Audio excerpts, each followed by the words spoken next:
I still want to recap what a boys high school basketball season was, and that includes our area teams that came up short yesterday. One of those teams was Johnston, a group that watched their girls team raise the bar yet again a week before in the same spot with a state title. But this boys team, 1 week later, shocked plenty across our state. The Dragons had to reach state on the road, beating Des Moines Roosevelt in the sub-state final. And then, as a sixth seed, Johnston rolled into the championship and held a 17-point lead to the best team all year in Cedar Falls. That's no secret.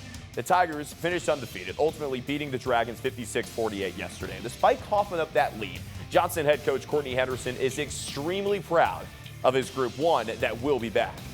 Extremely proud. I mean, we fought and we put together a pretty good week. Just came up a little short. I hope they're inspired. I mean, I hope this is motivate us in the off season to put in the hard work and get back down here next year, or get to Hilton next year. Yes, next year's boys state tourney is going to Hilton Coliseum, but this week Johnston beat both Waukee schools, Northwest in the quarters, Waukee in the semis, and then reached the finals as a sixth seed, like we mentioned.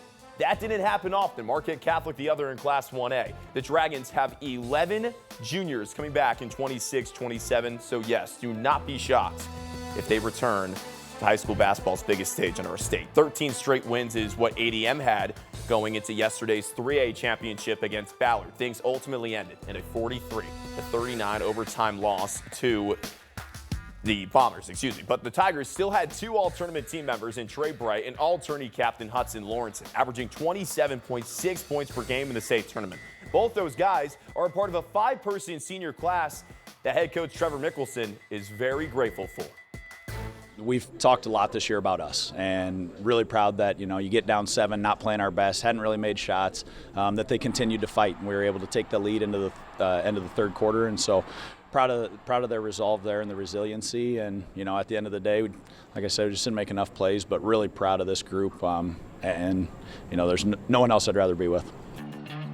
ADM went into the fourth of the lead after trailing by 7 at halftime, and despite falling short, the Tigers stayed strong up until the final buzzer. To stay up to date on all the latest in sports or catch anything you may have missed, be sure to get We Are Iowa Plus. Download on your TV, start watching for free. Alex?